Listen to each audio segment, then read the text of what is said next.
কর্তৃক আয়োজিত দামোদর ফাজলার নির্মাণ শ্রমিক যারা কাজ করেন তাদের নিয়ে এই শ্রমজীবীদের নিয়ে আজকের এই আলোচনা সভা পরিচালক সম্মানিত সভাপতি আমাদের মাঝে প্রধান হিসাবে উপস্থিত আছেন চুয়াডাঙ্গা জেলা জামাতের আমির পদপ্রার্থী জনাব রুহুল আমিন, আমাদের মাঝে দামোদর উপজেলার আরেকজন কৃতি সন্তান সাবেক ইসলামী বিশ্ববিদ্যালয়ের সভাপতি আসাদুজ্জামান সহ আমাদের বিভিন্ন পর্যায়ের নেতৃবৃন্দ এবং সামনের উপবিষ্ট আজকের যারা আমন্ত্রিত মেহমান তাদের প্রতি আবার সালাম, আসসালামু আলাইকুম ওয়া রাহমাতুল্লাহ।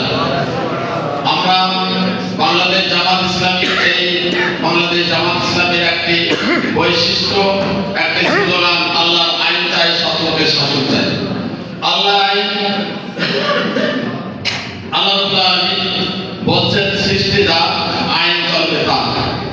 যিনি সৃষ্টি করেছেন আইনও তা।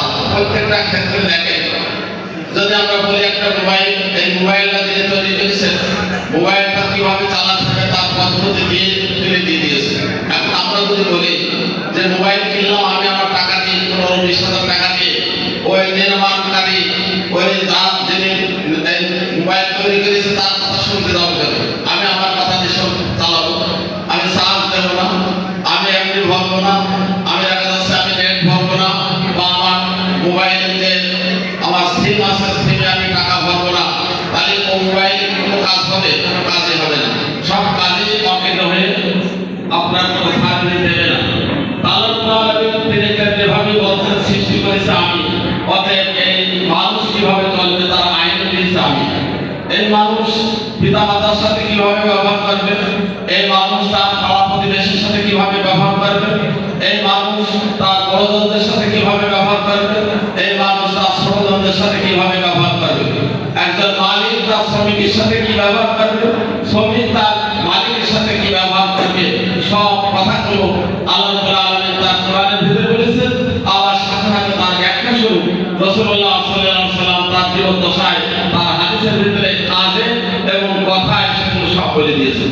যেমন এক বিশ্বত থাকার কারণে রাসূলুল্লাহ সাল্লাল্লাহু আলাইহি ওয়াসাল্লাম ওই দাসদের ব্যাপারে বা ওই গোলামদের ব্যাপারে বলেছেন যে ওই গোলামই হচ্ছে সবচেয়ে উত্তম, যে তার জীবদ্দশায় পৃথিবীর যে মালিক সেই মালিকেরও সন্তুষ্ট করে, সাথে সাথে আল্লাহ রাব্বুল আলামিনের সন্তুষ্ট করে।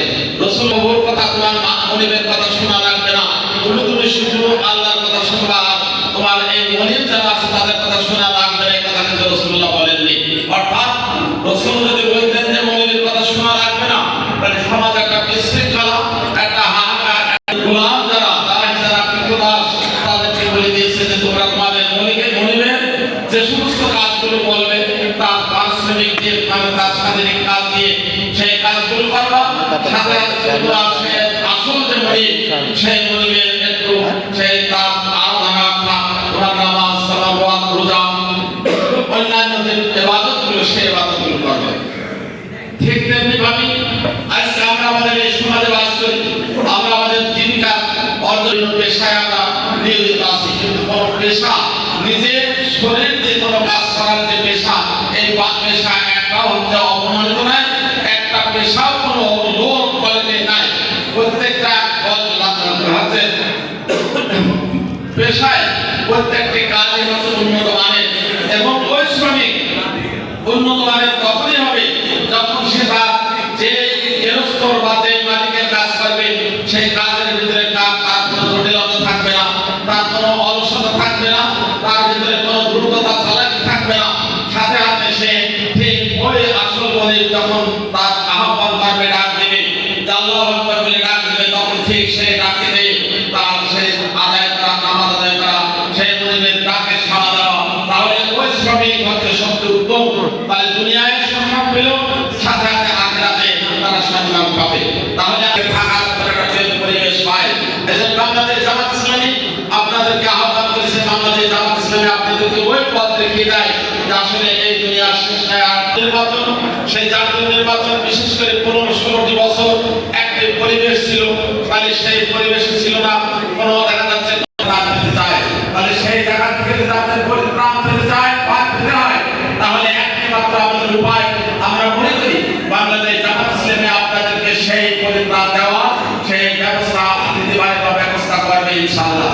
এজন্য আমি আপনাদের উদাত্ত আহ্বান জানাচ্ছি, আগামী যে জাতীয় নির্বাচন, সেই জাতীয় নির্বাচনে আপনারা আপনাদের পরিসরে আপনারা যারা আছেন তাদের সবাইকে উদ্বুদ্ধ করে আগামী যে জাতীয় নির্বাচন, সেই জাতীয় নির্বাচনে আমাদের প্রার্থীর গোলামী দাঁড়িপাল্লা প্রতীক, এই প্রতীকে ভোট দেওয়া বা এই প্রতীকের পক্ষে আপনাদের সবার কাজ করার